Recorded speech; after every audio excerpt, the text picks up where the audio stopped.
আচ্ছা, আলহামদুলিল্লাহ আমাদের রেকর্ডিং অন হয়ে গেছে। সো স্ক্রিন দেখা যাওয়ার কথা। একটু আমাকে চ্যাট বক্সে লিখে জানায়েন যে স্ক্রিনও দেখা যাচ্ছে কিনা, প্লাস হচ্ছে আমাকে শোনা যাচ্ছে কিনা, দুটোই ঠিক আছে কিনা। একটু আমি দেখে তারপরে শুরু করছি। আচ্ছা, আনিসুর রহমান ভাই গত সপ্তাহেও প্রেজেন্টেশন দিয়েছিলেন। আনিসুর রহমান ভাইয়ের প্রেজেন্টেশন বোধহয় এই সপ্তাহেও অ্যাকসেপ্ট করা হয়নি। আচ্ছা, আমি খুব সিরিয়াসলি ক্লাস শেষ করে আমি একটু টিমের সঙ্গে প্রয়োজনে বসবো, যে কোথাও কি মিস হলো কিনা কিছু, মানে মিস হলো কিনা, আপনারটা তো মিস হয়েছেই, এর কারণটা আমি একটু ফিগার আউট করবো। আনিসুর রহমান ভাই, আমি লাস্ট উইকও বোধহয় বলেছিলাম। সো আমি গ্রুপে আমরা যারা আছি আমার টিমের সবাইকে বলেছিলাম, ওরা মেবি এটা একটু মিস করে গেছে আমি বলার পরেও। আমি খুবই আফওয়ান আমাদের সবার তরফ থেকে। ঠিক আছে, আমাকে একটু শোনা যায়? একটু জানান কেউ চ্যাট বক্সে যে স্ক্রিন দেখা যায় কিনা, প্লাস শোনা যায় কিনা। আচ্ছা, আলহামদুলিল্লাহ, ঠিক আছে, আমরা যাই। আলহামদুলিল্লাহ রাব্বিল আলামিন ওয়াসসালাতু ওয়াসসালামু আলা আশরাফিল আমবিয়াই ওয়াল মুরসালিন ওয়া আলা আলিহি ওয়া আসহাবিহি আজমাইন, আম্মা বা'দ। আমরা সর্বপ্রথম আল্লাহ সুবহানাহু ওয়া তাআলার দরবারে শুকরিয়া আদায় করি যে আমরা প্রায় ধারাবাহিকভাবেই কোরআন নিয়ে বসতে পারছি। আমরা আগেও অনেকবার বসেছি আলহামদুলিল্লাহ। সো আমি একটু ভিন্নভাবে বসবার চেষ্টা করেছিলাম। আহ, আচ্ছা, আওয়াজ কি অনেক কম শোনা যায়? একটু আরো কেউ বলেন তো দেখি। আমাদের একজন বোধহয় বললেন যে অনেক লো ভলিউমে যাচ্ছে। আসলে কি তাই নাকি ক্লিয়ার আছে? একটু বলেন তো বাকিরা, তাইলে আমি বুঝতে পারবো আমার এখানে সমস্যা নাকি হচ্ছে যে আমাদের যার সাউন্ড কম যাচ্ছে ওখানে সমস্যা। একটু জানান তো কেউ যে আসলে কি অনেক কম শোনা যাচ্ছে কিনা। আচ্ছা, ক্লিয়ার আছে বলছেন অনেকেই। আচ্ছা, তাহলে হচ্ছে আমাতুল্লাহ নাবিলা বোধহয় আপনি একটু লিভ নিয়ে আবার জয়েন করবেন কিনা। ওকে, ঠিক আছে। এটা অনেক সময় হয় কি, এটা টেকনিক্যাল একটা বিষয় আমি বলে রাখি। অনেক সময় ধরেন আপনি একটা কল এসছে, সো ওই কলটা আসার পরে ফোনটা রিসিভ করার পরে কাটার পরেও আপনি দেখবেন যে হোয়াটসঅ্যাপের কোনো ভয়েস শোনা যায় না বা কোথাও শোনা যায় না। সো ওইটা হলো ফোনের যে ট্যাবগুলো ওপেন করা আছে ওই সব ট্যাবগুলা আবার হচ্ছে রিমুভ করে, অথবা অনেক ক্ষেত্রে ফোন বন্ধ করে বরণ করলেও হয়। সেটা মাইক্রোফোনের একটা ইস্যু অনেক সময় থাকে। ঠিক আছে, ইনশাআল্লাহ। সো আজকে আমরা সূরা বাকারার 6 নম্বর রুকু আর কোরআনিক হালাকার 8 নম্বর পর্ব 47 থেকে, আচ্ছা এটা 49 তো না 59 হবে আর কি, 59 নম্বর আয়াত আয়াত পর্যন্ত এই অংশ দেখব। আমাদের নির্বাচিত কিছু শব্দার্থ দেয়া আছে। আমি হচ্ছে গত সপ্তাহের আগের সপ্তাহে যেমন আমাদের ক্লাসের শেষেই পিডিএফটা অ্যাট লিস্ট দিয়ে দেওয়ার চেষ্টা করেছি, আজকেও তাই দিব ইনশাআল্লাহ। সো প্রথমেই এই রুকুর যে থিম বা সার্বিক বিষয়গুলো এখানে ছোট্ট করে বলা আছে, যে শিরক, অকৃতজ্ঞতা, বাধ্যতা, ফেরাউনের জুলুম, এরকম নানান বিষয় নিয়ে আল্লাহ সুবহানাহু ওয়া তাআলা এখানে আলোচনা করেছেন। শুরু করি। আউযু বিল্লাহি মিনাশ শাইতানির রাজিম। আল্লাহ সুবহানাহু ওয়া তাআলা বলছেন যে ইয়া বানি ইসরাঈল আযকুরু। এটা খুব গুরুত্বপূর্ণ। কেন গুরুত্বপূর্ণ? ধরেন এই যে বনি ইসরাঈলদের কথা আল্লাহ সুবহানাহু ওয়া তাআলা প্রচুর জায়গায় আল কোরআনে বলেছেন। ইয়া বানি ইসরাঈলা, ইয়া বানি ইসরাঈলা ওয়াযকুর, এইভাবে শুরু করে করে অসংখ্য জায়গায় আল্লাহ সুবহানাহু ওয়া তাআলা বলেছেন। কারণ কি, ধরেন ওইটা কিন্তু একটা বড় সূত্রপাত। ঠিক আছে? সো ওই বনী ইসরাইলদের সঙ্গে এহেন কিছু নাই যেটা আসলে হয় নাই। প্রচুর নিয়ামত দেয়া হয়েছে, ওরা প্রচুর অবাধ্য ছিল। সো বনী ইসরাইলরা হচ্ছে এমন একটা জাতি, যেই জাতির মধ্যে প্রায় সব ধরনের এক্সপেরিয়েন্স আসলে আছে। প্রচুর নবী এসছেন ওদের মধ্যে, এবং ওরা প্রায় নাউজুবিল্লাহি মিন জালিক, মানে কোরআনে তো সরাসরি হাজার বর্ণনা নাই, কিন্তু কোরআনে এটা বর্ণনা দেয়া আছে যে ওরা নবীদেরকে হত্যা পর্যন্ত করতো, নাউজুবিল্লাহি মিন জালিক। সো কোনো কোনো বর্ণনায় আসছে যে ওরা প্রায় 40,000 নবীকে হত্যা করেছিল। সো এহেন ন্যাক্কারজনক ঘটনাও ওদের মধ্যে আছে। আবার ওরাই একমাত্র জাতি যাদেরকে আল্লাহ সুবহানাহু ওয়া তাআলা আকাশ থেকে মান্না ওয়া সালওয়া এই খাবারটা পর্যন্ত পাঠিয়েছিলেন। দ্যাট মিন্স ওরা এমন একটা জাতি যেই জাতির মধ্যে আপনার নেগেটিভ পজিটিভ সব ধরনের উদাহরণ আসলে আছে। তো এই কারণে আমরা এইটাকে বিশেষভাবে নজর দিব ইনশাআল্লাহ, যেখানেই আল্লাহ সুবহানাহু ওয়া তাআলা ইয়া বানি ইসরাঈলা বলবেন ওই জায়গাটা। ওকে, তো আল্লাহ সুবহানাহু ওয়া তাআলা বলতেছেন যে উযকুরু নি'মাতি আল্লাতী আন'আমতু আলাইকুম ওয়া আন্নী ফাদ্দালতুকুম আলাল আলামিন। যে আমি তোমাদেরকে যে নিয়ামত দান করেছিলাম এই নিয়ামত গুলো তোমরা হচ্ছে স্মরণ করো। ওয়া আন্নী ফাদ্দালতুকুম আলাল আলামিন, এবং পৃথিবীতে তোমাদের যে বিশেষ বিশেষত্ব ছিল, বা এটাকে অনেকে শ্রেষ্ঠত্ব বলেন, অনেক অনুবাদে আসলে শ্রেষ্ঠত্ব আছে। আসলে শ্রেষ্ঠত্ব বলে কিন্তু কিছু নাই। কেন বললাম এই কথাটা? ধরেন আল কোরআনে আল্লাহ সুবহানাহু ওয়া তাআলা যত জায়গায় ফাদ্দল না বলেছেন, এটা কিন্তু খুব গুরুত্বপূর্ণ, একটু বোঝার চেষ্টা করি আমরা। কোন নবীর ব্যাপারেও আল্লাহ সুবহানাহু ওয়া তাআলা অনেক সময় ফাদ্দল না ব্যবহার করেছেন, কোন জাতির ক্ষেত্রেও ফাদ্দল না ব্যবহার করেছেন। সো এই জায়গাগুলোতে যত জায়গায় ফাদ্দল না আছে, বাংলা ভাষার সবগুলা অনুবাদে, আমি এইভাবেই বলতে পারবো কথাটা কারণ আমি এগুলা দেখেছি, সবগুলা অনুবাদে কিন্তু লেখা শ্রেষ্ঠত্ব।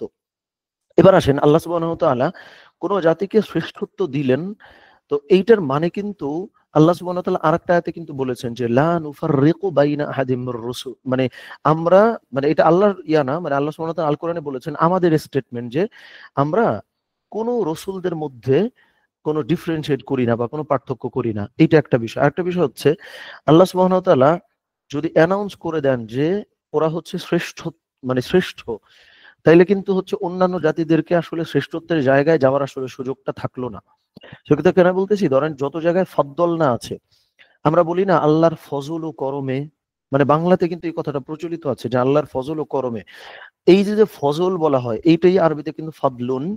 আর এই ফাদলুন মানে মূলত, আচ্ছা স্ক্রিন চলে গেছে বলতেছে, আরো বলেন তো কয়েকজন স্ক্রিন আছে না চলে গেছে? একটু কেউ জানান স্ক্রিনটা আছে কিনা? আচ্ছা স্ক্রিন আছে, তাহলে আমার এখানে বোধহয় অসুবিধা নাই। সঞ্জিদা মিতুর ওখান থেকে বোধহয় চলে গেছে। আচ্ছা আবার এই বোধহয় লিভ নিয়ে জয়েন করতে পারেন, অথবা হচ্ছে যে আহ, একটু আমি দেখি। আচ্ছা ঠিক আছে, অ্যাড করে নেওয়া হবে।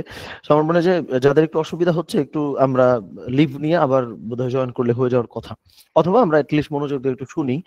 তো এই যে বাংলাতে ফজল ও করম বলা হয়, এখানে যে ফাদলুন ওয়ার্ড, এই ফাদলুন মানে কিন্তু শ্রেষ্ঠত্ব না, এই ফাদলুন মানে কিন্তু মূলত অনুগ্রহ, মূলত স্পেশালিটি, মূলত বিশেষত্ব, মানে এই ফাদলুন মানে কিন্তু তাই।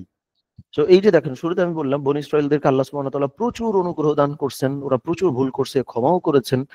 সো এই পুরো বিষয়গুলো মিলে কিন্তু শ্রেষ্ঠত্ব এই কথাটা আসলে চলে আসে। তো এই কারণে আমরা এখানে বিশেষত্ব শব্দটা ব্যবহার করেছি, শ্রেষ্ঠত্ব শব্দটা আসলে ভুল, আমরা এটা ব্যবহার করব না ইনশাআল্লাহ। যেহেতু এমন না যে ফাদলুন মানে শ্রেষ্ঠত্ব, ফাদলুনের মূল মানেই হলো অনুগ্রহ, দয়া, যে বিশেষভাবে অনুগ্রহ করা, ব্যাপারটা হচ্ছে তাই। সো এটা এই আয়াতের মধ্যে আমরা বললাম। আচ্ছা আমাদের হচ্ছে আনিকা বোধহয় বললেন যে এক গ্রুপে আছেন আর গ্রুপে নাই। আচ্ছা আপনি কাইন্ডলি আমাদের হোয়াটসঅ্যাপটাতে একটা নক দিয়েন, নক দিলে আমাদের যে মেইন গ্রুপ আছে ওখানে কোনো কারণে আপনি যদি ছুটে যান জয়েন, বা আপনি যে লিঙ্কটা পেয়েছেন তো এই গ্রুপ থেকে কাউকে যদি অ্যাড করা লাগে আপনি ওখানে একটু স্মরণ করাই দিন, অথবা আপনি যদি অ্যাড হইতে চান ওটাও একটু স্মরণ করাই দিলেই হবে। ওকে, সো তাহলে ক্লাসিক তাফসিরটা আমরা বলে ফেললাম। আধুনিক তাফসির যেটা আপনি লক্ষ্য করেন, বনী ইসরাইলরা সব থেকে বেশি ভালো ছিল, আবার সব থেকে বেশি ওরা ধ্বংস হয়েছিল। এটার কারণটা আপনি দেখেন, এখানে মূল শিক্ষা হলো কৃতজ্ঞতা।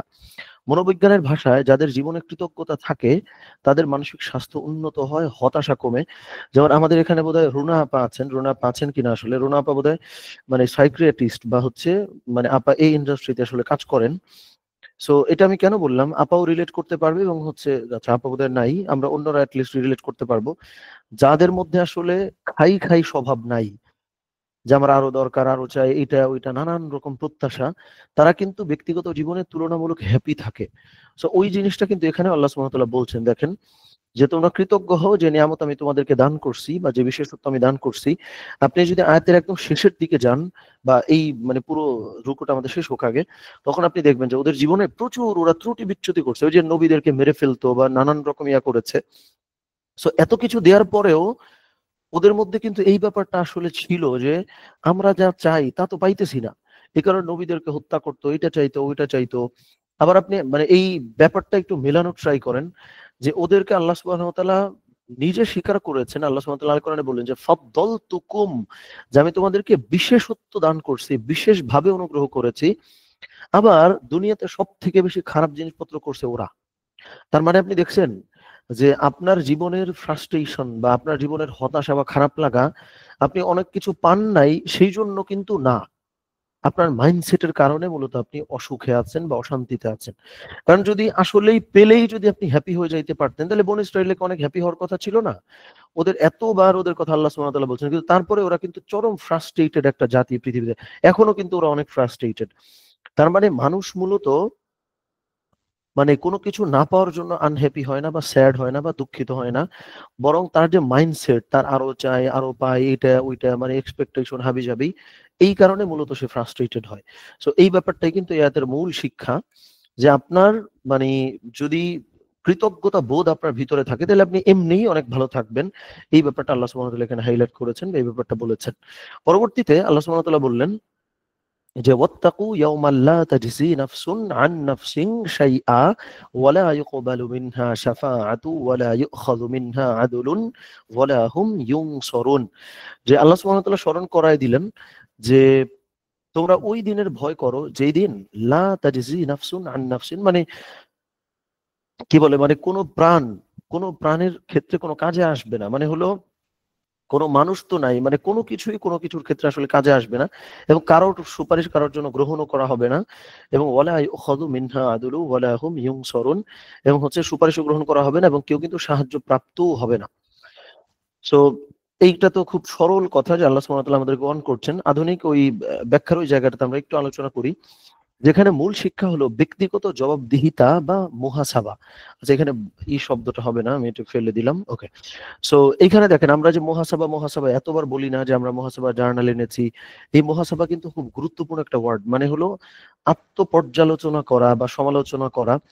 সো এই ব্যাপারগুলো যেখানেই আল কোরআনে আসে যে আল্লাহ সুবহানাহু ওয়া তাআলা আমাদেরকে স্মরণ করায় দেন জাহান্নামের ভয় করো, আখিরাতের ভয় করো, আমরা এই ব্যাপারে এত লাইটলি নেই যে সুবহানাল্লাহ বা নাউজুবিল্লাহ এই পর্যন্ত শেষ করি। কিন্তু দেখেন, একটা মানুষের যে সেলফ গ্রোথ বা ব্যক্তিগতভাবে সে অনেক ভালো হইতে পারবে নাকি পারবে না, এটা অনেক রকম নির্ভর করতেছে যে তার নিজের হিসাব তার নিজের কাছে আছে কিনা। যারা আমরা এত কথা বলি, এত কিছু দেখি বা এত কিছু পড়ি, সত্যিকারের অর্থে দিন শেষে আমরা কয়জন নিজেদের মুহাসাবা নিজেরা করি যে আজকে আমি কয়টা ভালো কাজ করছি বা কয়টা মন্দ কাজ করছি। তো প্রকৃত অর্থে আল্লাহ সুবহানাহু ওয়া তাআলা কিন্তু এই জিনিসগুলো মূলত স্মরণ করায় দেন। তো প্রচুর মিসআন্ডারস্ট্যান্ডিং আমাদের মধ্যে আছে যে আমরা যেখানেই দেখি আল্লাহ সুবহানাহু ওয়া তাআলা জাহান্নামের ভয় করতে বলেন, যেখানে আমরা দেখি যে আল্লাহ সুবহানাহু ওয়া তাআলা পরকালের জবাবের কথা বলেন, আমরা ধরে নেই কি এটা বোধহয় মানে আখিরাতের বিষয়, সুতরাং নাউজুবিল্লাহ বা সুবহানাল্লাহ বলে পরের আয়াত আমরা কন্টিনিউ করি। এটার মানে কিন্তু এটা না। যদি এটার মানে জাস্ট এইটাই হইতো, তাইলে আল কোরআনে তো আল্লাহ সুবহানাহু ওয়া তাআলা এতবার এটা না বললেই হইতো। কারণ এই ব্যাপারটা এমন একটা প্র্যাকটিস বা এই আমলটা এমন একটা আমল যেটা আসলে রেগুলার করতে হয়, যে প্রতিনিয়ত আমি আমার হিসাব দিব, প্রতিনিয়ত আমি আমার হিসাব নিব। এই চর্চাটা ব্যক্তিগতভাবে আমাকে ভালো করবে, সেইটা হচ্ছে এই আয়াতের মূল শিক্ষা। তো আমরা ধরে নিছি কোনটা এই আয়াতের মূল শিক্ষা হলো জাহান্নামের আগুন থেকে বাঁচার জন্য। না তো, ওইটা তো আছেই, কিন্তু এতবার তো এটা বলার দরকার ছিল না। নামাজ তো একবার পড়লেই হয়ে যাওয়ার কথা না। ধরেন ওই যে নামাজের মূল উদ্দেশ্য কি, যে নামাজের মূল উদ্দেশ্য আমরা হচ্ছে ইন্না সলাতা তানহা আনিল ফাহশাই ওয়াল মুনকার, যে নিশ্চয়ই নামাজ হচ্ছে অন্যায় অশ্লীলতা অবিচার এগুলা থেকে আমাদেরকে হেফাজত করে, এবং নামাজ হচ্ছে আমাদেরকে ভালো মানুষ বানায়। এখন তার মানে কি এটা যে আপনি এক সপ্তাহ বিচার করে দেখলেন যে আপনি আর চুরিও করেন না, আপনি গালমন্দও করেন না, গীবতও করেন না, কিছুই করেন না, যেহেতু আপনি ভালো হয়ে গেছেন, নামাজের উদ্দেশ্য যেহেতু ভালো হওয়া ছিল, ভালো তো আপনি হয়ে গেছেন আর নামাজ পড়েন না। এটা কি হয় নাকি? এটা কিন্তু হয় না। বরং ভালো মানুষরাই নামাজ বেশি পড়ে। কারণ হচ্ছে যে এই সাইকেলটাই এমন ভাবে তৈরি করা হয়েছে, বা আমাদের যে বিহেভিয়ার আমাদেরকে এমন ভাবেই আল্লাহ সুবহানাহু ওয়া তাআলা তৈরি করেছেন যে আমাদেরকে আসলে প্রতিনিয়ত নামাজ পড়া লাগে, প্রতিনিয়ত জিকির করা লাগে। এইজন্য আল কোরআনে কিন্তু আছে যে ফাইন্নায যিকরা তানফাউল মুমিনিন, যে নিশ্চয়ই জিকির বা বারবার মনে করায় দেওয়াটা মুমিনদেরকে হেল্প করে বা মুমিনদের জন্য এটা ভালো। তো এই আয়াতের একটা বড় লার্নিং বা বড় শিক্ষা কিন্তু হচ্ছে এটা, যে প্রতিনিয়ত আসলেই কি আমি আমার হিসাব দেই নাকি। আমরা ধরেন হচ্ছে যে মাঝে মধ্যে পণ করি যে আর কোল্ড ড্রিঙ্কস খাবো না, বা হচ্ছে এটা করবো না ওইটা করবো না, বা ধরেন কিডনি রোগে আক্রান্ত হয়ে কেউ একজন ডায়ালিসিস করতে হয় প্রতিনিয়ত, বা হচ্ছে যে ক্যান্সারে আক্রান্ত হয়ে মুমূর্ষু অবস্থায় কেউ আছেন। সো এই ধরনের রোগী আমরা হচ্ছে যখন দেখি বা পরিচিতদের মধ্যে কেউ থাকে, তখন আমরা খুব কিন্তু চিন্তা করি যে আগামীকাল থেকে ভালো হয়ে যাব। কিন্তু দেখেন ভাই, আগামীকাল থেকে কিন্তু ওই রোগীরে দেখলেই ভালো হয়ে যাওয়ার কথা না। মানে প্র্যাকটিক্যালি এটা ইম্পসিবল যে আপনি একটা ঘটনা দেখেই হচ্ছে পরের দিন থেকে ভালো হবেন। সো মূল প্রক্রিয়া হলো প্রতিদিন নিজের কাছে নিজের হিসাবটা দেওয়া, যে আমার আজকের দিনটা কি ছিল বা কি হয় নাই। বিশ্বাস করেন এই সিঙ্গেল হ্যাবিট আপনি অর্জন করেন। ধরুন আমাদের বোধহয় নিপা আপা আজকে জয়েন করছেন কিনা, যে এই আপা বোধহয় বেশ কিছুদিন এই কাজটা করছিলেন, যে আমরা আলহামদুলিল্লাহ এবং ইনশাআল্লাহর ফরম্যাটে কাজগুলা করি কিনা, যে আমি যা করতে চাইছিলাম করতে পারছি কিনা, যা পারি না আগামীকাল সেগুলো করব। সো এই যে যে বিষয়গুলো, এই চর্চা আসলে করতেই হবে। এইটাই এই আয়াতের মূল শিক্ষা। এই আয়াতের মূল শিক্ষা কখনো এইটা না যে একই রকম কথা আল্লাহ সুবহানাহু ওয়া তাআলা বারবার কেন বলে। সো উইজডমটা আমাদেরকে একটু মানে ধরতে হবে। ওকে, তারপরে আল্লাহ সুবহানাহু ওয়া তাআলা বললেন যে ওয়াইদ নাজ্জাইনাকুম মিন আলি ফিরআউনা ইয়াসুমুনাকুম সুআল আযাবি। আচ্ছা, এখানে আল্লাহ সুবহানাহু ওয়া তাআলা হচ্ছে ফেরাউনের যে ঘটনাটা আছে না, অর্থাৎ ফেরাউন যে মূসা আলাইহিস সালাম সহ বনী ইসরাঈলদেরকে একদম আক্রান্ত করে ফেলেছিল। সো ওদের শাস্তি থেকে আল্লাহ সুবহানাহু ওয়া তাআলা যে আমাদেরকে হেফাজত করেছিলেন, সেই ব্যাপারটা আল্লাহ সুবহানাহু ওয়া তাআলা স্মরণ করায় দিলেন। যে আর যখন আমরা তোমাদেরকে ফেরাউনের অনুসারী থেকে উদ্ধার করেছিলাম, যারা তোমাদেরকে মর্মান্তিক শাস্তির যন্ত্রণা দিত, যারা তোমাদের পুত্রদের জবাই করত এবং তোমাদের নারীদের বাঁচিয়ে রাখতো, আর সেগুলোর মধ্যে তোমাদের রবের পক্ষ থেকে ছিল বিরাট এক পরীক্ষা। আচ্ছা, এইটাই আমি শুরুতে অবশ্য বলছিলাম যে আধুনিক তাফসীরটা আপনি দেখেন, এখানে যে অপারেশন বা দমন নীতি ও সামাজিক শিক্ষা, রাজনৈতিক ইতিহাসে খুবই সুন্দরভাবে এই জিনিসটা দেখা যায়। যেখানে অবিচার হয় সেখানেই নতুন নেতা, নতুন মুক্তি আন্দোলন জন্ম নেয়। মনোবিজ্ঞানেও বলো, কষ্টে অনেক মানে মনোবিজ্ঞানেও এটা আছে যে কষ্ট অনেক সময় একটি জাতিকে সচেতন বা ঐক্যবদ্ধ করে।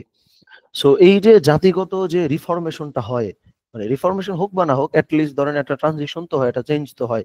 এই পুরো জিনিসটা আল্লাহ সুবহানাহু ওয়া তাআলা কিন্তু এই এক আয়াতের মধ্যে ব্যাখ্যা করেছেন। পুরো জিনিসটা দেখেন, মানে এই অংশে মানে হচ্ছে এই যে এই জায়গাগুলাতে আল্লাহ সুবহানাহু ওয়া তাআলা বলেছেন যে ওরা তোমাদের সাথে কি কি করতো, কি কি করতো, কি কি করতো।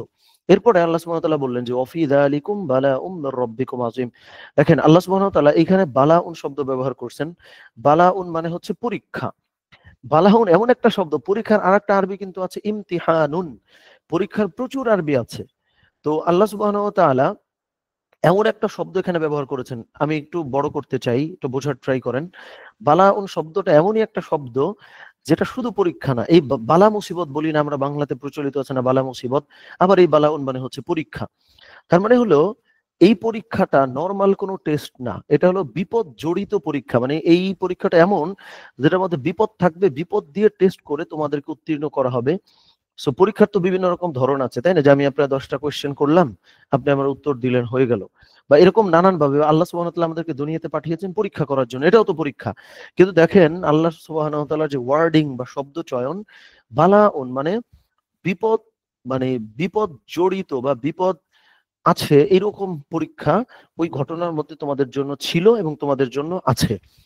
সো এই জিনিসটাই আমি একটু আগে বলবার চেষ্টা করলাম যে দেখেন গত বছর জুলাই বা অগাস্টের যে ইয়াটা ঘটলো, পুরো জিনিসটা আপনি দেখেন এই যে এই ঘটনার সাথে আপনি মিলাইতে পারবেন যে আল্লাহ সুবহানাহু ওয়া তাআলা কিন্তু এই ট্রানজিশনাল পিরিয়ড গুলো আমাদেরকে দান করেন।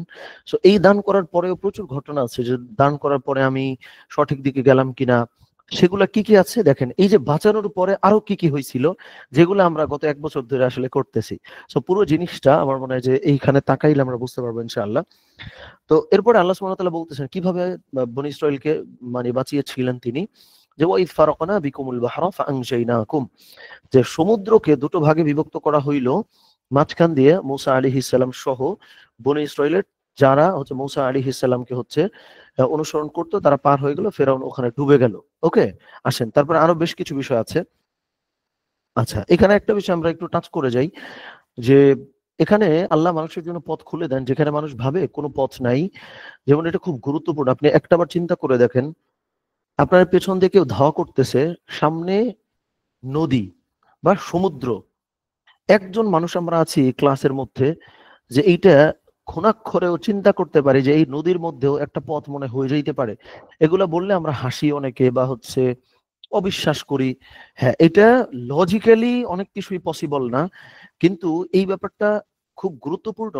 রাসূলুল্লাহ মানে মুসা আলাইহিস সালামের জীবন থেকে আল্লাহ সুবহানাহু ওয়া তাআলা দেখালেন যে তুমি স্বপ্নেও কল্পনা করতে পারো নাই যে এরপরে তোমার সঙ্গে কিছুটা ঘটতে পারে, বাট তুমি দেখো ওইখানে পথ হয়ে গেছে। এইটা আমরা যারা ধরেন বিজনেস করছি বা হচ্ছে জব করি বা যারা যেই প্রফেশনে আছি বা অনেকে আছে না পারিবারিক নানান রকম অসুবিধার মধ্যে থাকি, আমরা অনেকেই বোধহয় এটা ফিল করতে পারবো যে আমার জীবনে হয়তো 2 বছর আগে এমন কোনো ঘটনা ঘটছে, আপনি ওই 2 বছর মানে তখন থেকে আজকে পর্যন্ত মাঝখানে ধরেন 2 বছর আপনি কোনোভাবে যৌক্তিকভাবে মিলাইতে পারেন না, কি ব্যাপার আমি ভালো আছি কিভাবে, অথবা আমি 3 বেলা খেতে পারছি, ঘুমাতে পারছি, পড়তে পারছি, এটা আসলে কেমনে হইতেছে। মানে গাণিতিক ভাবে আমরা অনেকে কিন্তু মিলাইতে পারি না যে আমার জীবনে এমন একটা কিছু ঘটছিল, এরপরে আর তো মনে পসিবলই না কোনোভাবে আর মুভ অন করা বা আগায় যাওয়ার।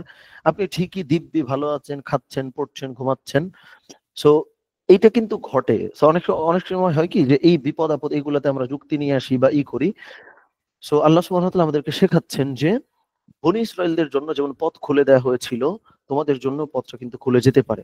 আচ্ছা, একটু আগে আমি যেটা বললাম যে ধরেন এই যে মূসা আলাইহিস সালামের মধ্য দিয়ে বনী ইসরাইলদেরকে আল্লাহ রক্ষা করলেন বা মুক্ত করলেন, এরপরে আমাদেরকেও ধরেন আমি ধরছি যে আমাদেরকে কত বছর আমরা একরকম ট্রানজিশনের ভিতর দিয়ে আসছি। এরপরে আমরা কি করছি বা এখনো কি করতেছি, বনী ইসরাইল কি করছে আপনি দেখেন। এরপরে আল্লাহ সুবহানাহু ওয়া তাআলা বনী ইসরাইলদেরকে হচ্ছে যে ওয়াইদ ওয়া'আদনা মূসা 40 লাইলা, মানে মূসা আলাইহিস সালামের কাছে আল্লাহ সুবহানাহু ওয়া তাআলা 40 রাতের ওয়াদা দিয়েছিল। 40 রাতের ওয়াদা বলতে আমি ঘটনাটা একটু সিম্পলিফাই করে বলি, যে মূসা আলাইহিস সালামকে তুর পাহাড়ে নিয়ে গেছিলেন আল্লাহ সুবহানাহু ওয়া তাআলা কিতাব দেওয়ার জন্য। সো 40 দিনের জন্য মূসা আলাইহিস সালাম অনুপস্থিত ছিলেন তাদের জনপদ থেকে বা তাদের কওম থেকে। সো যখন অনুপস্থিত ছিল তখন আসলে কি হয়েছিল, সামিরি নামে এক লোক, এই যে এখানে লেখা আছে, এটা কিন্তু আল কোরআনের ঘটনা। সামিরি নামে এক লোক, সে হচ্ছে প্ররোচনা দিয়ে, ধোঁকা দিয়ে গরুর যে বাছুর আছে বা গরু, এই গরুকে পূজা মানে করাইতে শুরু করলো ওর কমিউনিটিকে।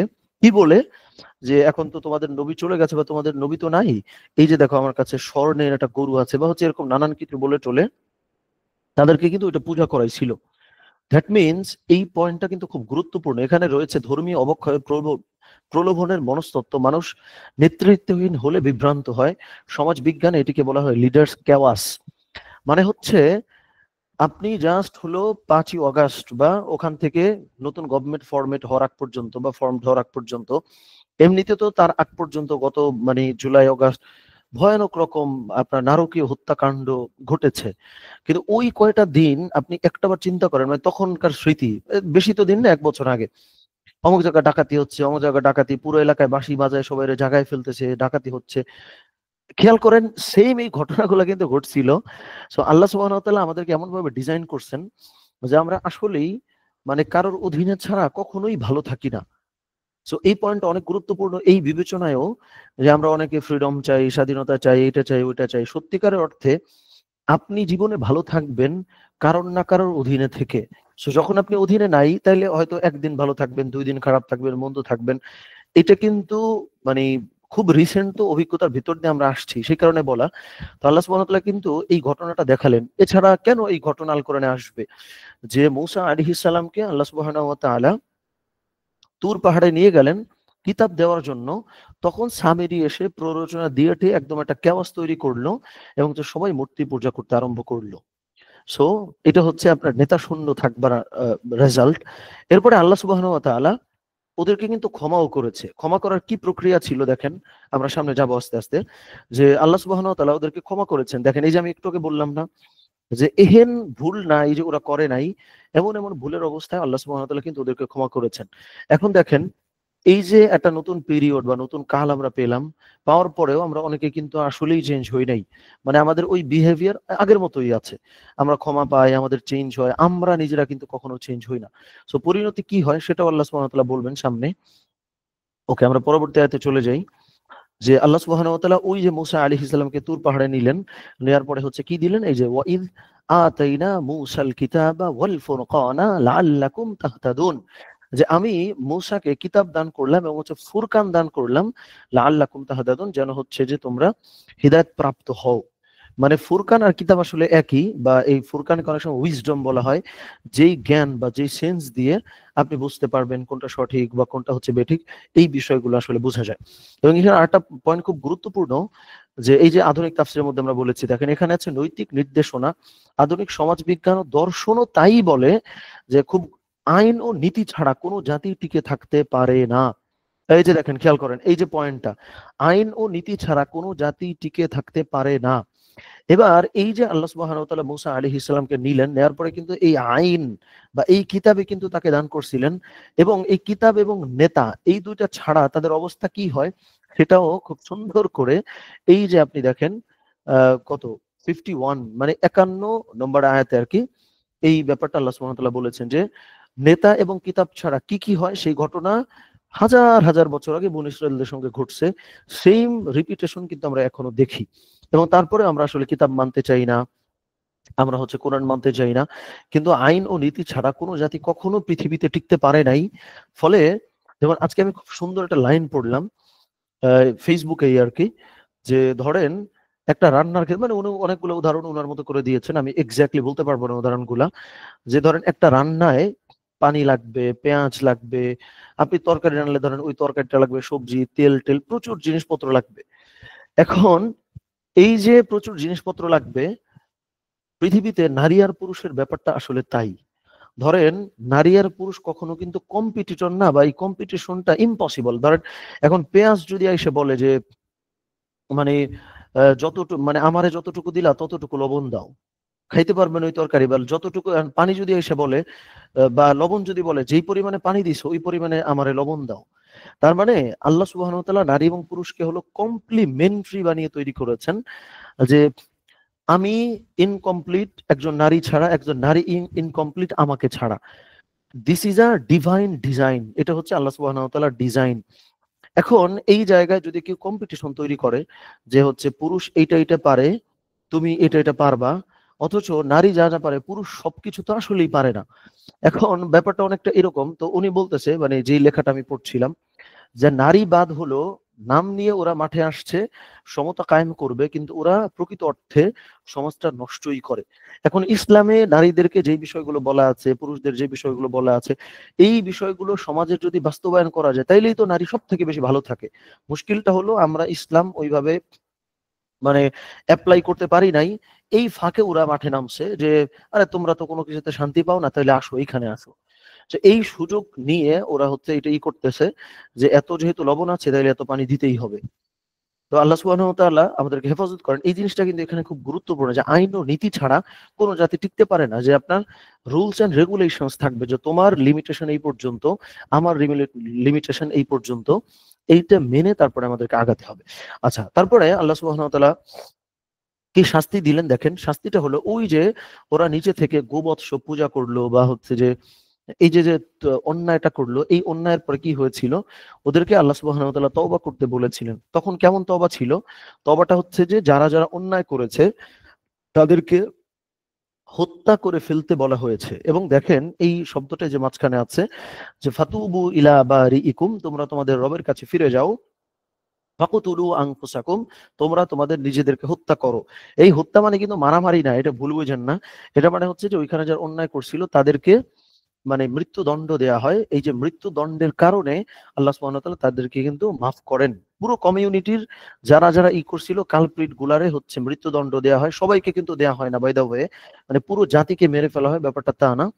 এইভাবে করে আল্লাহ সুবহানাহু ওয়া তাআলা ওদেরকে বিশুদ্ধ করলেন। তো এখানে শিক্ষা হলো সামাজিক শুদ্ধি, মনোবিজ্ঞানে একে বলা হয় কালেকটিভ গিল্ট বা পিউরিফিকেশন। এটা অনেক সময় হয় না, যেটা আমি খুব দুঃখ নিয়ে বলি, যে জাতি হিসেবে আমরা এত দুর্ভাগা, দুর্ভাগা বলা যাবে না, আমি ভালোভাবেই আত্মসমালোচনা করতে চাই। আমরা এত খারাপ জাতি হিসাবে যে জাতিগতভাবেই আমরা হচ্ছে আহ মানে নাপাক। আমি এইভাবে কেন বলতেছি আমি বলি, আমরা এরকম যে আমাদেরকে যদি ইসলাম দিয়েও পরিচালনা করা হয়, আমার মনে হয় আমরা ভালো হব না। এটা আমরা কেউ কাইন্ডলি মিসকোট করব না। ইসলামের সমস্যা আমি সেটা বলতেছি না, কিন্তু মানে জাতি হিসেবে আমরা এরকম যে আমাদের হাতে যদি ইসলাম দিয়ে বলা হয় যে এদেরকে চালাও, হ্যাঁ বাইরের কেউ যদি আমাদেরকে ইসলাম দিয়ে চালায় তাহলে ভালো চলবে, মানে আমরা ভালো হইতে বাধ্য। কিন্তু আমরা এতটা পচে গলে গেছি যে আমাদের কাছে ইসলাম দিয়ে যদি আমাদেরকে বলা হয় যে এইটার মাধ্যমে তোমরা আগামীকাল থেকে পরিচালিত হবা, ডিজাস্টার হয়ে যাবে। মানে আমরা এতটা খারাপ বা এতটা পচা জাতি হিসেবে, আল্লাহ আমাদের হেফাজত করেন। এটা আপনি দেখেন, আপনার ডান বামে দেখেন, মানে বাংলাদেশে এই যে গভর্নমেন্ট গুলো ফর্ম করে, এটা তো আপনার আমার পরিবারের লোকজন, তাই না? আমি আপনি যা আমাদের উপরে ঝেঁকে বসে ঠিক তা। ওকে, ধরেন আমার কাছে আজকে 100 টাকা দুর্নীতি করার সুযোগ আছে, বাজার করার সময় কথার কথা 100 টাকা আমি মেরে দিলাম। এখন গভর্নমেন্টে যে বসছে ওর কাছে তো 100 কোটি টাকা মেরে দেওয়ার সুযোগ আছে, ও মেরে দেয়। সো জাতিগত ভাবেই আমরা কিন্তু চরম ইমপিওর বা হচ্ছে নাপাক বা খুবই মানে পচে গলে যাওয়া জাতি। সো এই ব্যাপারটা কিন্তু আল্লাহ হেফাজত করেন। অনেকটা ওই যে বনি ইসরাইলদের ওদের মতোই আমাদের দশা হয়ে গেছে, যে কালেকটিভ গিল্ট বা পিউরিফিকেশন, যে ওরা পুরো জাতিটা পচে গেল। এর মধ্যে একদম কালপ্রিট গুলো খুঁজে খুঁজে পুরোটারে একদম ওইখানেই কিন্তু ওদেরকে মৃত্যুদণ্ড দেওয়া হয়েছিল এবং ওরা মারাও গেছিল। এরপরে আল্লাহ সুবহানাহু ওয়া তাআলা ওদেরকে ক্ষমা করেন। তার মানে হচ্ছে সমাজকে শুদ্ধ করার জন্য এমন এমন একটা ফেজ আছে, যে হয় না হাতে হাতে অনেক সময় একটা ডিজিজ হইলে আপনার একটা ওষুধ খাইতেছেন, দুইটা খাইতেছেন, তিনটা খাইতেছেন, একটা টাইম ওই আঙুলটা কেটে ফেলে দিতে হয়। তো আমাদের দশা হয়েছে তাই, জাতিগত ভাবে যাদের মৃত্যুদণ্ড হওয়ার কথা, জাতিগত ভাবে যাদের হচ্ছে ফাঁসির কাষ্ঠে ঝোলার কথা, তাদেরকে আমরা ঝুলাইতে পারি না। ফলে ওই যে বনী ইসরাইলদের মতো ওই যে ইনস্ট্যান্টলি ওই দিন আল্লাহ সুবহানাহু ওয়া তাআলা পবিত্র করে ফেললেন, ওইটা আমরা আসলে মানে পাচ্ছি না। ফলে আমরা ওই যে মুসা আলাইহিস সালাম মানে পাহাড়ের উপরে গেছেন, আমরা হচ্ছে গরু পূজা করে টোরে ওগুলা নিয়ে বিজি আছি আল্লাহর নাফরমানিতে, কারণ আমাদেরকে তো মেরে ফেলা যাচ্ছে না। তো আল্লাহ সুবহানাহু ওয়া তাআলা হেফাজত করেন। পরবর্তী আয়াতে দেখেন আল্লাহ সুবহানাহু ওয়া তাআলা এই ব্যাপারগুলো আরো কন্টিনিউ করছেন যে আচ্ছা ওরা এই যে আল্লাহ সুবহানাহু ওয়া তাআলা মাফ করলেন, তাই না? ওদেরকে হচ্ছে যে যাদের মৃত্যুদণ্ড দেওয়ার কথা তাদেরকে মাফ করা হইলো। এরপরে ওরা কি বলল? ওয়াইদ কুলতুম, আল্লাহ সুবহানাহু ওয়া তাআলা দেখেন প্রত্যেকটা আয়াতের শুরুতে ওয়াইদ আছে। ইজ মানে কিন্তু মানে বাড়িয়ে যদি বলা হয় অর্থটা, ইজ মানে হলো স্মরণ করো সেই সময়ের কথা যখন তোমরা বলেছিলে। তার মানে এই তোমরা কোরআন যেহেতু কিয়ামত পর্যন্ত, তার মানে এই অ্যাড্রেসিং বা এই যে সম্বোধন আল্লাহ সুবহানাহু ওয়া তাআলা করেছেন, এখানে আমি আপনি কিন্তু ইনক্লুডেড। আল্লাহ সুবহানাহু ওয়া তাআলা বলতেছেন যে ওয়াইদ কুলতুম ইয়া মূসা, যে তোমরা একটু মনে করো যখন তোমরা মুসা আলাইহিস সালামকে বলছিলা লান নুমিনা লাকা হাত্তা নারাল্লাহা জাহরা, যে আমরা কখনোই ঈমান আনবো না একদম প্রকাশ্যে আল্লাহকে দেখা ছাড়া। তো এরপরে ওদের উপরে কিন্তু হচ্ছে আপনার বিকট একটা আওয়াজ আসে, বিজলি চমকায়। ওরা হচ্ছে তারপরে কি হয় দেখেন, ওরা কিন্তু ওই যে একটা মানে আল্লাহ সুবহানাহু ওয়া তাআলাকে ওরা যে দেখতে চায়, তখন বজ্রপাতে ওদের কিন্তু মৃত্যু হয়। এই মৃত্যুর পরে আল্লাহ সুবহানাহু ওয়া তাআলা ওদেরকে কিন্তু বাঁচায়। আচ্ছা, এখানে দুইটা ব্যাখ্যা। একটা হলো একটু আগে যেটা আমরা আলোচনা করলাম যে আল্লাহ সুবহানাহু ওয়া তাআলা ওদেরকে মরে যেতে বললেন, এখানেও আমরা দেখতে পাচ্ছি যে মরে যাওয়ার কথা বলা হয়েছে। দুইটা কিন্তু আলাদা আলাদা মৃত্যু। পেছনে ওই যে গরুর পূজা করার পরে ওদেরকে যে আল্লাহ সুবহানাহু ওয়া তাআলা মৃত্যুদণ্ড দিলেন, ওরা কিন্তু মরেই গেল, ওরা আর বাঁচলো না। যারা বেঁচে ছিল তারা ভালো হইলো। এদের মধ্যে আবার দেখেন এই যে আল্লাহ সুবহানাহু ওয়া তাআলা ক্ষমা করার পরে ওরা আবার কি করে, ওরা বলতেছে যে না, আমরা একদম সরাসরি আকাশ থেকে আল্লাহকে দেখা ছাড়া ভাই আমরা মানতে পারবো না। তখন বজ্রপাতে ওদের মৃত্যু হয়, এবং এই মৃত্যুটা আসলে ওই স্থায়ী মৃত্যু না, যার জন্য ওরা কিন্তু আবার সম্বিত বা ওরা হুঁশ ফিরে পায়, ওরা আবার জীবিত হয়। তখন আল্লাহ এই কারণে ওদেরকে জীবিত করেন যেন তোমরা কৃতজ্ঞ হও, মানে হচ্ছে যে ওরা যেন বুঝতে পারে যে আল্লাহকে তোমাদের বিশ্বাস করা উচিত। বনী ইসরাইলদের যে তর্ক করা বা যুক্তি দেওয়ার যে স্বভাব, এই স্বভাবটা আসলে বর্জনীয়। এই ব্যাপারটা আল্লাহ সুবহানাহু ওয়া তাআলা মনে করায় দেন। এখানে বিষয়টা আছে দেখেন, এখানে আছে অতিরিক্ত সন্দেহ বা স্কেপটিসিজম এর ক্ষতি। মনোবিজ্ঞানে বলা হয় অতিরিক্ত প্রমাণের দাবি মানুষকে ধ্বংস করে ফেলে। আবার পুনর্জীবিত করার শিক্ষা হলো নতুন সুযোগ। ভুল করার পর মানুষ নতুন ভাবে শুরু করতে পারে, সেই ব্যাপারটা আল্লাহ সুবহানাহু ওয়া তাআলা এখানে শেখাচ্ছেন। সো দেখেন এটা অনেকটা হচ্ছে এরকম যে আপনি যদি বলেন এটার আগে কি ছিল, এটার আগে কি ছিল, এটা তো ভাই একটা ইনফিনিটি, মানে একটা ইনফিনিট তর্ক। এটার আসলেই তো কোনো মুড়া মাথা বা এটার কোনো শেষ নাই। তার মানে বিশ্বাসটাই হলো সমাধান, যে আল্লাহ সুবহানাহু ওয়া তাআলা আমাদেরকে হিদায়াতের জন্য কোরআন পাঠিয়েছেন, রিসালাত এসছে, নবী রাসূলরা এসছেন, সেটা আমরা মেনে চলবো। সো অতিরিক্ত তর্ক বিতর্ক সেটা কোনো সমাধানের দিকে তো নেয়ই না। যদি নেয় আপনি করেন, সমস্যা নাই তো। কিন্তু আল্লাহ সুবহানাহু ওয়া তাআলা প্রজ্ঞার সঙ্গে যেখানে বলে দিলেন যে অতিরিক্ত বিতর্ক কখনোই কোনো সমাধান আনতে পারে না, বরং এটা তোমাদেরকে ধ্বংস নিয়ে আসতে পারে। যেমনি ভাবে সূরা বাকারার ১০০ মানে হচ্ছে যে ৫৫ থেকে ৫৬ নম্বর আয়াতে বনী ইসরাইলদের সঙ্গে ঘটেছিল, যে অতিরিক্ত সন্দেহের পরে ওদের আসলে কি হয়েছিল। আচ্ছা, এরপরে দেখেন ওদেরকে নিয়ামতটা দেওয়া হয়। যে কি নিয়ামত? এই যে আমি কিন্তু একদম শুরুতেই বলছিলাম যে ওরা অন্যায় করে, মাফ করে, আল্লাহ সুবহানাহু ওয়া তাআলা আবার নিয়ামত দেয়। এইভাবে কন্টিনিউয়াসলি আল্লাহ সুবহানাহু ওয়া তাআলা ওদের প্রতি ফজল করেন, মানে অনুগ্রহ করেন। ওইটাকেই এখানে বলা হয়েছে যে আমি তোমাদেরকে পৃথিবীতে বিশেষত্ব দান করেছি বা বিশেষ অনুগ্রহ করেছি। তো আল্লাহ সুবহানাহু ওয়া তাআলা বলতেছেন, আর আমরা তোমাদের উপর মেঘের ছায়া দিলাম এবং তোমাদের উপর নাজিল করলাম মান্না ও সালওয়া। আমরা তোমাদের যা রিজিক দিয়েছি তার উপযোগী অংশ হতে তোমরা আহার করো। আর তারা আমার প্রতি জুলুম করে নাই, বরং তারা তাদের নিজেদের প্রতি জুলুম করেছে। অর্থাৎ এই যে ওদেরকে আল্লাহ সুবহানাহু ওয়া তাআলা যে খাবারটা দিয়েছিল, এই খাবারটা ওরা সুষ্ঠু ব্যবহারটা করে নাই। ওরা হচ্ছে জমায় রাখতে চাইতো, ওরা হচ্ছে করতো, ওরা হচ্ছে ওটার উপর ওদের কোনো ভক্তি থাকতো না। ওরা মুসা আলাইহিস সালামকে বলতো যে এই খাবার আর ভাল লাগে না, খাবার হচ্ছে চেঞ্জ করে দাও, এটা করো। মানে ডিভাইন ডিজাইনের ভিতরে ওরা আসলে থাকতেই চাইতো না। ওদেরকে যে কন্ট্রোল করতো, মানে নবীরা কন্ট্রোল করবার চেষ্টা, অনেকে কিন্তু মানতো, এছাড়া মুসা আলাইহিস সালামের অনুসারীও তো ছিল। সো ওরা স্বভাবগতভাবে এরকম হয়ে গেছিল। এখন এই কোরআনে আল্লাহ সুবহানাহু ওয়া তাআলা ওদের কথা এত কেন বলেছেন? কারণ হইতেছে ওদের মধ্যে যত ধরনের খাসলত বা স্বভাব আছে, এই স্বভাবগুলো মানব জাতি যদি কন্ট্রোলের মধ্যে না থাকে, তাহলে কিয়ামত পর্যন্ত এই স্বভাব তাদের মধ্যে আসলে থাকবে। এই কারণে ওই যে এক্সট্রিম লেভেলের যে খারাপ হওয়া, সেই ব্যাপারগুলো আল্লাহ সুবহানাহু ওয়া তাআলা কিন্তু কোরআনে অ্যাড্রেস করেছেন বা কোরআনে বলেছেন। তো এইটা হলো মান্না ওয়া সালওয়ার ঘটনা। এরপরে সর্বশেষ আল্লাহ সুবহানাহু ওয়া তাআলা বলতেছেন, এই দুটো আয়াত যদি আমরা দেখি, যে ওদেরকে হচ্ছে খাবার দেয়া হলো, খাবার দেওয়ার পরে ওদেরকে আদেশ করা হইলো যে তোমরা দেখেন, আমি একটু যদি বাংলাটা জাস্ট বলে যাই। আর যখন আমরা বললাম তোমরা এই জনপদে প্রবেশ করো, এরপর তোমরা সেখান থেকে যেভাবে চাও স্বাচ্ছন্দ্যে আহার করো, আর তোমরা নত অবস্থায় দরজায় প্রবেশ করো এবং বলো, মাফ চাই, আমরা তোমাদেরকে পাপসমূহ ক্ষমা করে দিব, আর অবশ্যই আমরা সৎকর্ম পরায়ণদের বাড়িয়ে দিব। এরপর যারা জুলুম করেছিল তাদেরকে যেটা বলা হয়েছিল সেটার বিপরীতে তারা এমন একটি কথা পরিবর্তন করে আনলো, ফলে যারা জুলুম করেছিল আমরা আকাশ থেকে তাদের উপর শাস্তি প্রেরণ করলাম, এ কারণে যে তারা অপকর্ম করত।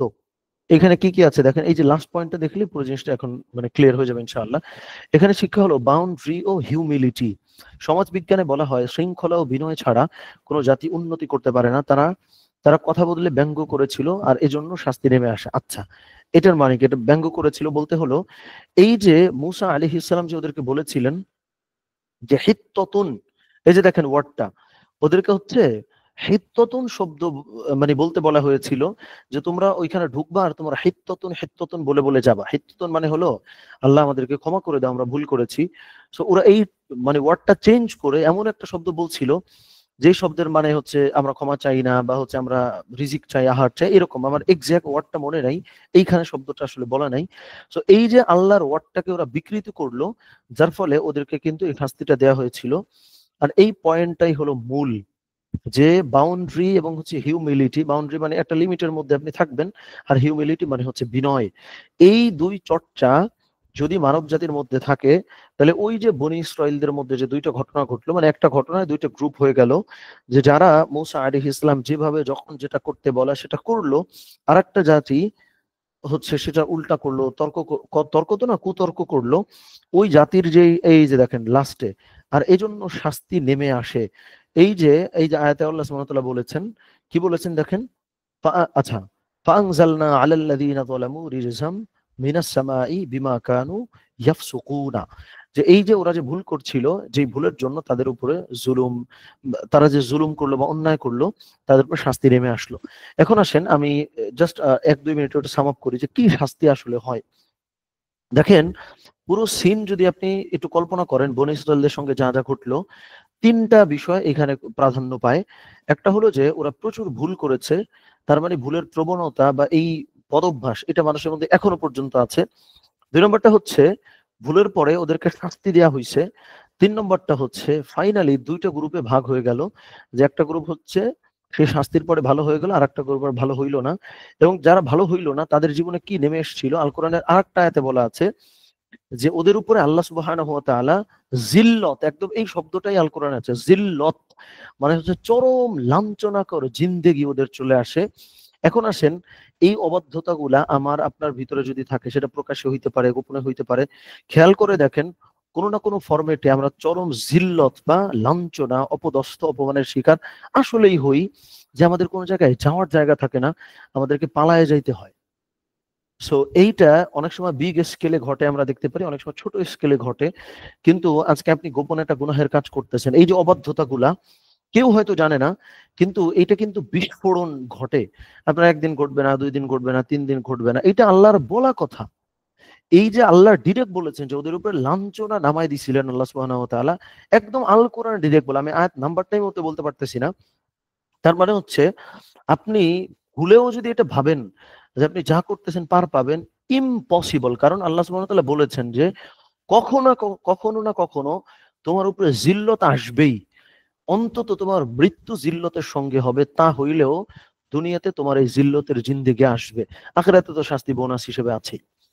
তো এই কারণে আল্লাহ সুবহানাহু ওয়া তাআলা আমাদেরকে সাবধান করেন। এবং আরেকটা কথা আমি মাঝখানে বেশ লম্বা করে বলেছি, আমি আবার একটু বলতে চাই যে আল্লাহ সুবহানাহু ওয়া তাআলা মাঝে মধ্যেই যে বলেন যে তোমাদেরকে হলো সতর্ক করা হইতেছে, তোমাদেরকে জবাব দিতে হবে, জবাব দিতে হবে। এই যে আমি এখানে লিখছি, এই যে দেখেন, এটার মানে কিন্তু ভাই এটা ভাবলে আমরা ভুল করব। আমি যেটা বলছিলাম আমি একটু রিপিট করতেছি আসলে, যে আল্লাহ সুবহানাহু ওয়া তাআলা এটা বলে আমাদেরকে আখিরাতের কথা স্মরণ করায় দেন, এটা কমপ্লিটলি রং চিন্তাধারা। আখিরাতের কথা তো আছেই, কিন্তু কেবলমাত্র যেখানেই আল্লাহ সুবহানাহু ওয়া তাআলা জবাবদিহির কথা বলেন, মুহাসাবার কথা বলেন, আত্মপর্যালোচনার কথা বলেন, যাযা পাবা তোমরা, প্রতিদান পাবা, খারাপ প্রতিদান, ভালো প্রতিদান, এটা শুনলেই কিসে আমাদেরকে ধরছে আমি জানি না, এটা শোনার সাথে সাথে আমরা ধরি এটা মানে আখিরাতের কথা বলা হয়েছে। এখানে কই বলা হয়েছে যে আখিরাত? নাই তো, কোথাও তো বলা নাই আখিরাত।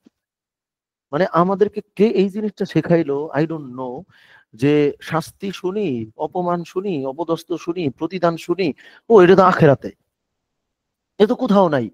মানে কোথাও নাই মিন্স মানে কেবলমাত্র আখেরাতের জন্যই এটা, এইটা তো ভাই কোথাও বলা নাই।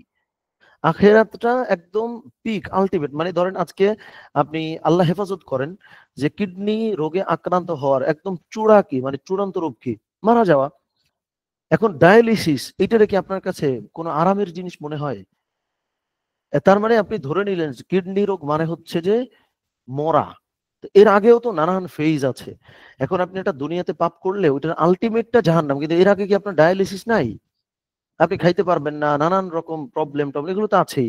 সো যত জায়গায় আল্লাহ সুবহানাহু ওয়া তাআলা, এই যে দেখেন আমি একটু বড় করে দেখাই, যে যত জায়গায় আল্লাহ সুবহানাহু ওয়া তাআলা জবাবদিহির কথা বলেন, এই জায়গায় আল্লাহর হস্তে দুনিয়াতেই একটু জবাব দেওয়ার চেষ্টা করেন। নিজের কাছে দেন, পরিবারের কাছে দেন, কমিউনিটির কাছে দেন। প্রতিদিন এই কাজটা করেন, যেটা এই যে আমরা মুহাসাবা মুহাসাবা করি বারবার। এটা করা খুব জরুরি যদি ভালো মানুষ হইতে চান। আর না হইতে চাইলে ওই যে আরেকটা অপশন কিন্তু একদম বনী ইসরাইলদের খুব সুন্দর করে, এমন কিছু নাই যেটা আমরা করব কিন্তু বনী ইসরাইলদের মধ্যে আসলে ছিল না, সবই ছিল। তো এই ব্যাপারটা আল্লাহ সুবহানাহু ওয়া তাআলা আমাদেরকে আরো সচেতন করেন। তো এই ব্যাপারটা আমরা বললাম। আর হোমওয়ার্কটা হচ্ছে, আমি আবার একটু দেখাই দেই। আমরা এই রুকুর তিলাওয়াতটা শুদ্ধ করব ১ সপ্তাহ, মাত্র একটা রুকু। এই রুকুটা একটু লম্বা, অন্যান্যগুলো তো আসলে এত লম্বা হয় না। দ্বিতীয়ত এই রুকুর নির্বাচিত যে ৬টা শব্দ আছে এগুলো আমরা ইনশাআল্লাহ মুখস্থ করব। তৃতীয়ত এই রুকুর উপরে একটা স্পিচ বা একটা বক্তব্য রেডি করবেন। সেই ক্ষেত্রে একদম সবগুলা আয়াত নিয়েই যে আপনাকে আলোচনা করতে হবে, নট নেসেসারিলি যে আপনাকে এটা করাই লাগবে। আপনি একটা আয়াত ধরে ইন ডেপথ বিশ্লেষণ করেন, অসুবিধা নাই তো। সো এই স্টাডিটা আমরা ইনশাআল্লাহ করব। এটা একটু বলা। সো এটা হচ্ছে আমরা বললাম। আমি দেখি আমাদের কোনো প্রশ্ন বা কোনো কোয়েশ্চেন বা কিছু আসছে কিনা আমি একটু দেখি ইনশাআল্লাহ। আচ্ছা।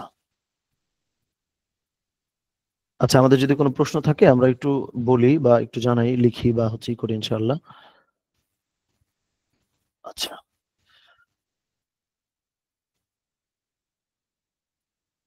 ওকে। আচ্ছা, ৪৯ নম্বর আয়াতের কাজগুলো কে করত ফেরাউন? আচ্ছা, আমি একটু দেখি কোনটার কথা বলা হয়েছে। ৪৯, তাই না? হ্যাঁ, হ্যাঁ, হ্যাঁ, ফেরাউন। মানে ফেরাউনই হচ্ছে নির্যাতনের মধ্যে রাখতো। ওই ফেরাউন থেকে আল্লাহ সুবহানাহু ওয়া তাআলা আমাদেরকে হেফাজত করেছেন। সেই ব্যাপারটা হচ্ছে এখানে মনে করিয়ে দেয়া হয়েছে। আচ্ছা। তো এইটা হচ্ছে আমরা মোটামুটি আলোচনা করলাম। আমরা চেষ্টা করি একটু ইনশাআল্লাহ কোরআনের সঙ্গে থাকার। সো এটাই, মানে ধরেন আমরা তো অনেক কিছু নিয়ে আলোচনা করতে পারতাম, খালি কোরআন নিয়ে আলোচনাটা কেন করি? কারণ এটা তো ফান্ডামেন্টাল। এই ফান্ডামেন্টালটা সহি রাখার চেষ্টা করেন, রেগুলারলি পড়বেন। যেমন আমি গত সপ্তাহে তো আমরা কোনো রুকু পড়ি না, এটা গুরুত্বপূর্ণ আলোচনা ছিল, রেকর্ডিংটা আমরা দিছি। যে আমাদের সামিউল হক ভাই নামে একজন ভাই খুবই সুন্দর করে কোরআন বোঝার ৪টা ফর্ম, মানে ৫টা বিষয় বলেছেন, যে অ্যাপ্রোচটা কেমন হবে, আমরা রিসিভিং মাইন্ডে থাকা লাগবে, আমরা রিডিং করব, রিমেম্বারিং করব, রিফ্লেকশন দেখা যাবে। সো ওই লেখাটা আমাদের কোরআনিক হালাকার গ্রুপে আমি দিয়ে দিছি। লেখাটা প্রয়োজনে আবার পড়বেন ইনশাআল্লাহ। আমাদের লেকচারটাও দেয়া আছে। সো ওইভাবে করে রেগুলারলি ইনশাআল্লাহ কোরআনের সঙ্গে থাকবার চেষ্টা আমরা করি। আল্লাহ সুবহানাহু ওয়া তাআলা আমাদের আসলেই জীবনে বারাকা দান করবেন। সো এইটা হচ্ছে বিষয়। আমরা এটুকু বিশ্বাস আমি জানি যে আলহামদুলিল্লাহ আমরা সবাই করি। হয়তো আমাদের নানান ব্যস্ততার কারণে এটা নিয়ে বসা হয় না। সো খুব আনফরচুনেট একটা ব্যাপার হইতেছে, ধরেন আপনার আগামীকাল একটা এক্সাম আছে। আপনি প্রচুর ব্যস্ত, কিন্তু আপনি ঠিকই খান। আপনি গোসলও করেন। ধরেন গোসল করা, খাওয়া-দাওয়া, ঘুমানো, কম ঘুমান কিন্তু ঘুমান তো। সো কোরআনকে আমরা যেই দিন আমার জীবনের অপরিহার্য জিনিস বানায় ফেলবো, যে দাঁড়া আমি ১ টা মিনিট কোরআনটা পড়েই আসতেছি।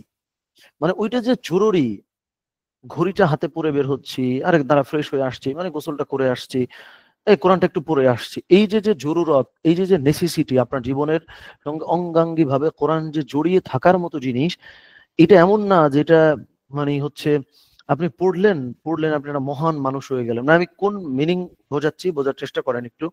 যে এইটা কোরআনটা পড়ছেন মানে আপনি বিশাল কিছু করছেন। এটা তো বিশাল কিছু করা না। এটা তো রেগুলার, মানে আপনি খাওয়া-দাওয়া, ঘুমানো, পড়ার মতো একটা জরুরি জিনিস ছিল। সো এটা এমন কোন নফল ইবাদত না যেটা করলে আপনি মহান হয়ে যাবেন। এটা একটা আবশ্যকীয় জিনিস ছিল। এটা এত দূর চলে গেছে আমাদের কাছ থেকে। যেমন কোরআনকে হাদিসে বলা হয়েছে অভিমানী ঘোড়া।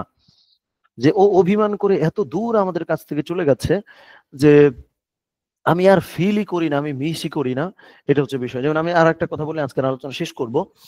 এটা আমি সংক্ষেপে জাস্ট ২-১ মিনিটের মধ্যে বলি। রকমারির মানে অন্যরকম গ্রুপ বা রকমারির যে সোহাগ ভাই, তারা তো মনে হয় আমরা অনেকে চিনি। তো উনি গোল নিয়ে যখন আলোচনা করতেছিলেন খুবই সুন্দর একটা কথা বললেন, যে আপনি ধরেন যে কথার কথা আপনি একটা অফিস চালান, অফিসে 100 জন স্টাফস আছে, সবার স্যালারি ট্যালারি দিতে হয়, ব্যাংকে আপনার কয়েক কোটি টাকা আছে, আপনার গাড়ি টাড়ি আছে, ফ্যাক্টরিতে মালটাল যাওয়া আসা করে, হঠাৎ যে কোনো ঘটনার ফলে সব আপনার লুট হয়ে গেছে, হইতে তো পারে নানা রকম ডিজাস্টার হয়ে গেছে, ধরেন লুট। এখন আপনি কি করবেন? 100 জন এমপ্লয়ি আপনার বা সবকিছু, তাদের তো কোনো দোষ নাই। কেউ একজন আপনার এসে বলতেছে যে ঠিক আছে, আগামী 2 মাসে তোর অফিস ভাড়া বা হচ্ছে বেতন টেতন আমি দিব, 2 মাস। আপনি আমারে বলেন, এই 2 মাস কি পরিমাণে সিরিয়াস হয়ে আমরা কাজ করব, মানে মানে আপনি কি পরিমাণে সিরিয়াস হবেন? কারণ হলো আপনার কাছ থেকে হারায় গেছে একটা জিনিস, ওইটারে আনার জন্য পরিশ্রম একটা জিনিস, আর একটা হলো অর্জন করতে চাওয়ার পরিশ্রম। মানে আবার বোঝেন, একটা হলো একটা জিনিস আপনি অর্জন করবেন সেটার জন্য পরিশ্রম করা, আর একটা হলো আপনারই জিনিস ভাই হারায় গেছে, আবার ওইটা খুঁজে বাইর করবেন, ওইটার জন্য পরিশ্রম করা। আপনি আমারে বলেন কোন পরিশ্রমটা প্র্যাকটিক্যাল পরিশ্রম? ওই যে 2 নম্বরটা, যে এটা তো ভাই আমারই ছিল, আলাস্তু বিরাব্বিকুম ক্বালু বালা, আল্লাহ সুবহানাহু ওয়া তাআলাকে বলে আসছি যে হ্যাঁ আমি তোমাকে মানবো হে রব। সো তার মানে কোরআনের সঙ্গে আমি ছিলাম, কোরআন আমার কাছ থেকে হারায় গেছে।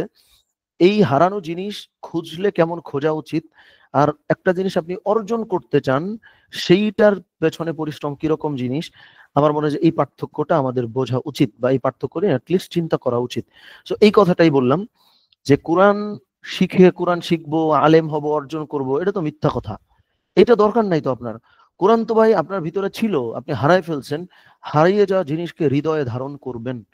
সো এই ইন্টেনশন নিয়ে আমরা কোরআনের সঙ্গে ইনশাআল্লাহ লেগে থাকবো। আল্লাহ সুবহানাহু ওয়া তাআলা আমাদের সকলকে তৌফিক দান করেন। আমরা কোরআনের সঙ্গে থাকবো। আমি এটা পিডিএফ করে এখনই দিয়ে দিচ্ছি, আর লেকচারটা একটু সময় লাগে আসলে আসতে। তারপরে তো আমরা আগামীকাল দিয়ে দেওয়ার চেষ্টা করবো ইনশাআল্লাহ।